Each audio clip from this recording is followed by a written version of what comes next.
Hello guys, this is Sunny Vishkarma. Good morning all of you. I hope all okay. Today is Sunday and holiday time, holiday mood. तो आपका ज़्यादा time नहीं लूँगा मैं. Only 3 incoterms हैं. Just will finish within few minutes. So please just watch and comment and listen carefully. So thank you so much. Let's start first incoterms. Delivery at place DAP of destination. Example selling iron and steel 20 ton basis DAP Germany warehouse same. Seller cost इधर क्या होती है? Seller cost same आपको मैंने इतने incomes बता दिए, तो बस प्रॉपर चल रहे हैं हम चैनल पे, तो आपको सारी चीज़ें क्लियर हो रही है कि सेलर कॉस्ट कहाँ होगी. मटेरियल रेडी किया एंड लोडेड किया, transport and custom clear and loaded on vessel, ocean freight paid, origin charges paid, destination तक आपने चार्जेस को पे किया, अनलोडेड. बट अनलोडेड जो होगा वेयर हाउस के डेस्टिनेशन पे वो होगा बायर के स्कोप में. इधर बस एक ही चीज़ क्लियर है, unloaded in buyer scope until unless mutually agreed as per the contract. Simple. So आप समझ गए इसका मतलब. Buyer cost after receipt of material at warehouse destination, मतलब after receipt of material warehouse destination, उसके बाद ही buyer की कॉस्ट स्टार्ट होती है.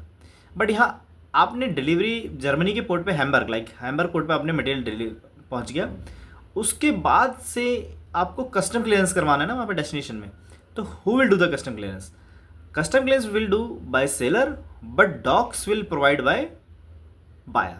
मतलब buyer will assist you to provide the docs for custom clearance. That's all. उसके बाद custom clearance हुआ, गाड़ी लगाया आपने, गाड़ी वायर के वेयर हाउस तक पहुंच गया. वहाँ पर अनलोड कौन करेगा? अनलोडेड जो मैंने आप पर बताया कि it will be in buyer scope until unless mutually agreed. That's it. Now transfer of risks. Transfer risks when the goods have been delivered at unloading port. जैसे ही अनलोडेड पोर्ट पे आपकी गाड़ी पहुंचती है, आपका कार्गो, आपकी रिस्पॉन्सिबिलिटी और आपका ट्रांसफर ऑफ रिस्क वहीं से ख़त्म होता है, फिनिश होता है. तो आप नीचे एक डैप का एक जरा स्नैपशॉट है वो देख लेते हैं. एनीमो डैप ऑरेंज सेलर की cost, DAP seller loaded first carrier, transport by sea loaded, delivery at place. देखिए जहाँ पर रिमार्क्स आ रहा है ना, जो रिमार्क्स है वो रिमार्क्स ही आपका सेलर कॉस्ट है. क्लियर? और प्लेस ऑफ डेस्टिनेशन उसके बाद बायर की कॉस्ट इन्वॉल्व होती है. तो गाइस यू अंडरस्टैंड. तो let's move in the next slide. Okay, next slide जैसे कि आप देख रहे हैं, next slide Incoterms rule any mode और mode of transport. DPU guys, DPU का क्या मतलब होता है? DPU ये नया इंकोटर्म्स आया है 2020 में. तो हो सकता है इश्यूज़ हो रहे होंगे, जैसे अनलोड कौन करेगा, लोड कौन करेगा, इस टाइप के ना जब इश्यूज़ आते हैं, जब केसेस आते हैं, तो ICC जो रूल सेट करता है इंकोटर्म्स से, वो वही ये डिसाइड करता है यार इस इंटरनेशनल ट्रेड में ऐसी प्रॉब्लम्स ना आए, तो हम ऐसे इंकोटर्म्स को सेट करते हैं जिससे कि जब कॉन्ट्रैक्ट एक बायर एंड सेलर के बीच में हो रहा है तो वो एक दूसरे को प्रॉपर तरीके से देख सकें और प्रॉपर एग्रीमेंट हो सके, कोई एम्बिग्यूटी ना हो, कोई प्रॉब्लम ना हो इंटरनेशनल ट्रेड में. क्योंकि यार पता नहीं है, इंटरनेशनल ट्रेड है, anyone can do the case to anyone. So इसलिए ICC ने रूल सेट किया है, इंटरनेशनल चैम्बर ऑफ कॉमर्स ने, इंकोटर्म्स की हाँ इस तरीके से ही रियल कॉस्ट बियर होंगी. That's it. तो हम बात करते हैं DPU न्यू इंकोटर्म्स. ध्यान रखना ये इंकोटर्म्स DPU 2020 में ही आई है. सो इसलिए हम पढ़ लेते हैं DPU delivery at place unloaded at place of destination. तो एग्जाम्पल अनलोडेड, देखिए मैंने रेड में इसलिए लिख रहा है कि आपको कहीं भी जाओ ना आपको तुरंत पता लग जाए, और इसको स्क्रीनशॉट अपने रख लेना. यही छोटी छोटी चीज़ें आपको बतानी पड़ेंगी, बस that's it. Seller cost same वही, material ready, unloaded, transport and custom loaded on vessel, delivery nominate place at destination warehouse and unloaded cargo at destination will be in seller account. Got it? तो यही एक cost है जो unloaded की cost भी seller करके देगा और बियर भी करेगा. So buyer cost after receipt of material at warehouse destination, same इधर भी सेम वही चीज़ है. Buyer will have to provide documents for the custom clearance at destination. क्योंकि सिंपल है ना, क्योंकि आपके पास इतना वो नहीं है कि आप जर्मनी में जाके अपने कस्टम अथॉरिटी में अपनी कंपनी रजिस्टर कराओ, जर्मनी में कंपनी लो, फलाना, इतने आपके पास टाइम नहीं है और इतने रिस्क आप ले सकते. सो That is why buyer will help to provide the docs for custom clearance. Transfer of risk when the goods have been delivered at unloading port, same वही है, वो नो प्रॉब्लम. तो DPU का हम एग्जांपल समझ लेते हैं. DPU में बस आपको एक ही चीज़ ध्यान रखनी है, unloaded will be in seller account, that's it. Any mode, seller, loaded, first carrier, transport, delivery at place unloaded. देखिए स्पेसिफिकली इस इंकोडाउन में मेंशन किया है, डिलीवरी एट प्लेस अनलोडेड, ये सेलर के अकाउंट में जाएगा. सॉरी. रिस्क ट्रांसफ़र होता है सेम अनलोडेड पोर्ट पे, डेट्स इट. उसके बाद बायर के अकाउंट में सारी कॉस्ट जाएगी. So this is the second one. Next is guys, next is rule for any mode of transportation. You can see here DDP, delivery duty paid. ये भी एक मोस्ट कॉमन इनको टर्म्स है जो रेयरली यूज़ होती है और ज़्यादातर इसलिए मैंने लिखा है example selling against DDP Germany warehouse. तो इसलिए मैंने लिखा है जर्मनी में जो बायर है ना, बायर आपको बता रहे हैं कि इस वेयर हाउस में मटेरियल डालना है भाई, इस लोकेशन में मटेरियल डालो. तो DDP, this term mostly used for project based company EPC turnkey project. तो गाइस ये जो मोस्टली टर्म्स मिलेगी ना आपको, वो EPC कंपनीज में मिलेंगी. मोस्टली यूज़ करने में मोस्टली मतलब ऐसा ज़्यादातर देखने को मिलेगा ट्रंकी प्रोजेक्ट में, बिकॉज मैं ऑलरेडी ट्रंकी प्रोजेक्ट कर चुका हूँ. That is why I am telling to you कि इधर ही ऐसी ज़्यादा इनको टर्म्स होती है, बाकी और जगह भी होती है, बट डिपेंड करता है. क्योंकि जो प्रोजेक्ट लेता है, लाइक मैंने जर्मनी प्रोजेक्ट ले लिया, मैंने वियतनाम में प्रोजेक्ट लिया, मैंने टर्की में प्रोजेक्ट ले लिया. तो अगर जो प्रोजेक्ट पूरा लेता है, प्रोजेक्ट का मतलब आपने सुना होगा वाटर ट्रीटमेंट प्लांट, टंकी projects, all types of projects, installation project. तो जो प्रोजेक्ट लेता है वो क्या करता है कि कस्टमर से बोलता है कि मेरे को, मैं आपको पूरा सप्लाई करके दे दूंगा या प्रोजेक्ट लगा के दे दूंगा, दैट्स इट. तो वो लोग क्या करते हैं, वो अपना एक वेयर हाउस सारी चीज़ें वहाँ पर हैंडल करते हैं, अपना एग्जीक्यूटिव रिप्रेजेंटेटिव वहाँ बैठाते हैं डेस्टिनेशन पे, चाहे जर्मनी हो, चाहे वियतनाम हो, चाहे टर्की हो. तो वो पूरी का पूरा टेकल हैंडल करते हैं, इसलिए ये इनको टर्म्स उधर ही यूज़ होती है मोस्टली, DDP. तो इधर हम पढ़ते हैं सेलर कॉस्ट.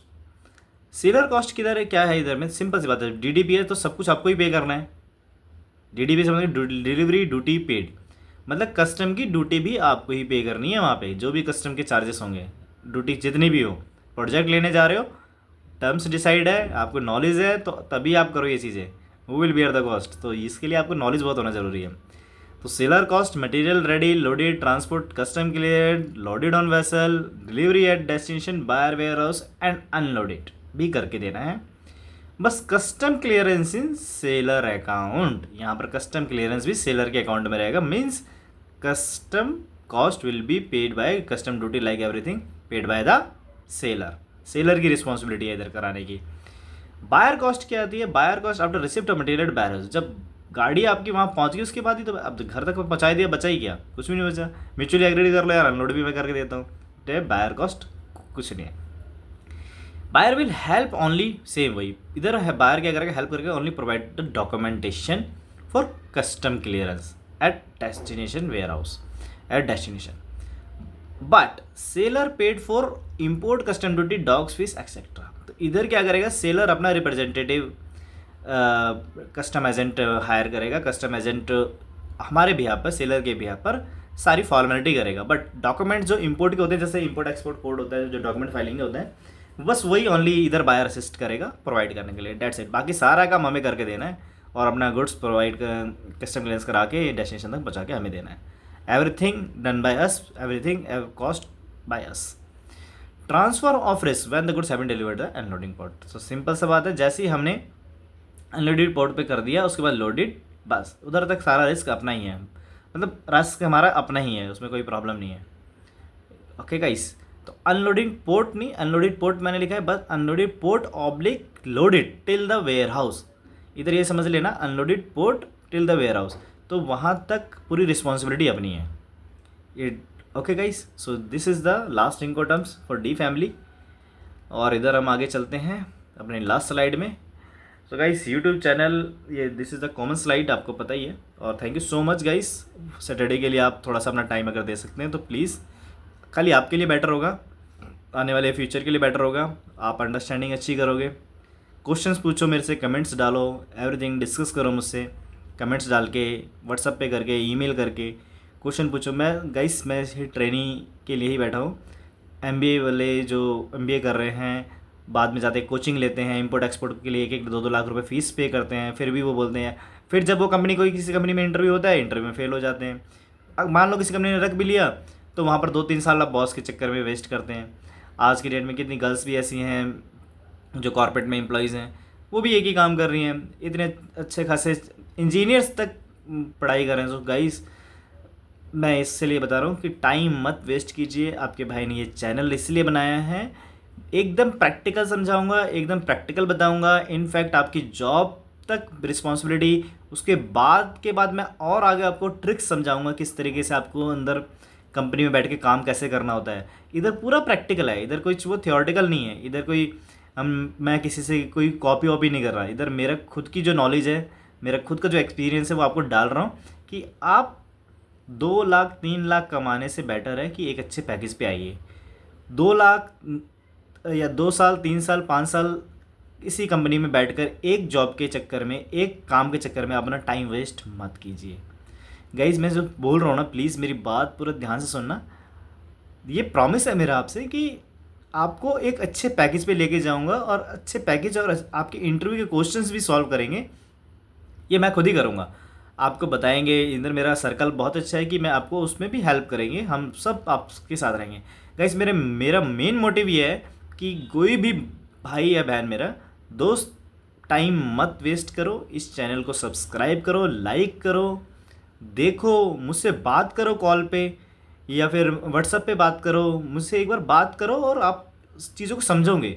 जो टाइम मैंने दिया है कंपनी में काम सीखने के लिए ना गाइस, वो आज की डेट में सब एक फास्ट मोड पे जा रहे हैं। तो प्लीज़ इसको ध्यान से सुन के आप लोग मैक्सिमम शेयर करो। इतने एम्प्लॉयज़ हैं, एक काम सीख के मत बैठो। कोई एलसी सीख रहा है तो एलसी सीख रहा है। लॉजिस्टिक के अंदर एक वास्ट स्कोप है, अच्छा खासा सैलरी पैकेज है, नो बार लिमिट, कोई सैलरी की कोई लिमिट नहीं है। बिजनेस कर सकते हो आप, आगे बढ़ सकते हो आप। बट इधर मैं आपके लिए इधर बैठा हूँ इसलिए कि आपको एक सही गाइडेंस दे दूँ, और उस गाइडेंस के बेस पे ही आप ऊपर चले जाओ। गाइस मुझे भी एक गाइडेंस मिली थी, मैं अकाउंट्स में था ना, तो मुझे भी मेरे बॉस ने एक गाइडेंस दी और उन्होंने थोड़ा सा मुझे लर्निंग सिखाया, बताया, सपोर्ट किया। उसके बाद और एक अच्छा बॉस मिला तो उसने मुझे और बताया। तो गाइस जब तक आपको डायरेक्शन सही नहीं मिलेगी ना, आप एक ही चैनल पे काम करोगे, एक ही सब्जेक्ट पे काम करोगे, एक ही बॉस के साथ अपना लाइफ बिता दोगे और आपको मिलेगा कुछ नहीं और कुछ होने वाला नहीं है। तो खाली उसके ही चक्कर में बढ़ोगे। तो गाइस मैं आपसे यही समझा रहा हूँ, आपकी बीकॉम के बाद, एमबीए के बाद लर्निंग की एज है, और जो एक्सपीरियंस भी हैं वो भी आप डिफरेंट काम करो। आप सैलरी की टेंशन मत लो, जॉब की टेंशन मत लो। अगर आपने मेरा चैनल देख के अगर आपने सब्सक्राइब किया और मेरे से डिस्कस किया ना गाइस, सही बता रहा हूँ मैं आपको, आप खुद नहीं जानते, एक कम से कम आज आपका 3 लाख 5 लाख 6 लाख 8 लाख का पैकेज होगा ना, वो पता नहीं कब 15 20 25 पार कर देगा। आपको उस टाइप की नॉलेज दे सकता हूँ मैं। तो गाइस प्लीज़ इस चैनल को ज़रूर सब्सक्राइब कीजिए, लाइक कीजिए। इंडिया के अंदर, पैन इंडिया के पीछे जितने कोचिंग सेंटर हैं, जहाँ भी हैं, आप प्लीज़ इस वीडियोस को पहुँचाइए और मुझसे बात कीजिए। बस ये इधर प्रैक्टिकल ही है, प्रैक्टिकल, नॉट थियोरेटिकल। कोई इधर वो नहीं है, कोई प्रॉब्लम नहीं है। इस चैनल पे आप आइए, जुड़िए मेरे साथ और अपने आप को एक अच्छा सा बनाइए। एक गाइडेंस मैं दे दूँगा, सिखा मैं दूँगा, उसके बाद तो किसकी क्या किस्मत और किसको कहाँ लेके जाएगी, बस मुझे क्या है, मुझे तो अपना ट्रेनिंग देना था। चलो guys, thank you so much, ज़्यादा टाइम ना लेते हुए, good bye, take care, happy holiday and enjoy the day. Thank you so much guys watching this video, and maximum to maximum please share everyone. Bye, take care, good day.